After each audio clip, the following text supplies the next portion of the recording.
ಅಧಿಕಾರಿಗಳಿಗೆ ನಾವಿವತ್ತು ಒಂದು ವಿನಂತಿ ಅಥವಾ ಎಚ್ಚರಿಕೆ ಅಂತ ತಿಳ್ಕೊಂಡ್ರು ಗೊತ್ತಿಲ್ಲ.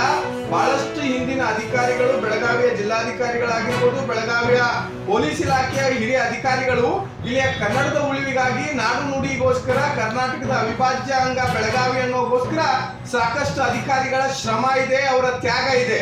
ಇಂಥ ಸಂದರ್ಭದೊಳಗಡೆ ನೀವು ಅವ್ರನ್ನೆಲ್ಲ ಕೂಡ ವಿರೋಧಿಸಿ ಕನ್ನಡಿಗರನ್ನ ವಿರುದ್ಧವನ್ನ ಕಟ್ಕೊಂಡು ಇಲ್ಲಿ ಒಂದು ಭಾಷೆಯ ವಿಚಾರ ಸಂಬಂಧಪಟ್ಟಂಗ ಈ ಸರ್ಕಾರದ ದಾಖಲೆ ಪತ್ರಗಳನ್ನ ನೀವು ಮರಾಠಿ ಒಳಗ ಕೊಡ್ತೀರಿ ಅಂತಂದ್ರೆ ನಾವ್ ಯಾರು ಕೂಡ ಸುಮ್ಮನೆ ಕೂಡುದಿಲ್ಲ, ಮತ್ತೆ ಇದನ್ನ ಸಹಿಸುವುದೂ ಇಲ್ಲ.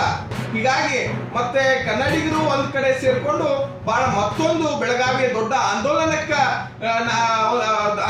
ಬೆಳಗಾವಿ ಒಳಗ ಆಗ್ತದ ಅಂತ ನಾ ಹೇಳ್ತಾ ಇದ್ದೀನಿ. ಹಾಗಾಗಿ ಮಾನ್ಯ ಜಿಲ್ಲಾಧಿಕಾರಿಗಳೇ ಇವತ್ತು ಈ ಮುಖಾಂತರ ತಮಗೆ ಒತ್ತಾಯನ ಮಾಡ್ತಾ ಇದೀವಿ, ಇದನ್ನ ತಕ್ಷಣವೇ ನಿಲ್ಲಿಸುವಂತ ಕೆಲಸ ಆಗಬೇಕು. ಇಲ್ಲ ಅಂದ್ರೆ ತಮ್ಮ ಕಚೇರಿ ಎದುರಿಗೆ ಬಂದು ಒಂದು ಧರಣಿಯನ್ನ ಮಾಡ್ತಾ ಇದೀವಿ. ಕನ್ನಡ ವಿರೋಧಿ ಜಿಲ್ಲಾಧಿಕಾರಿಗಳನ್ನ ಓಡಿಸಿ ಬೆಳಗಾವಿಯನ್ನ ಉಳಿಸಿ ಅನ್ನುವಂತ ಆಂದೋಲನ ನಾವು ಪ್ರಾರಂಭ ಮಾಡಬೇಕಾಗುತ್ತೆ.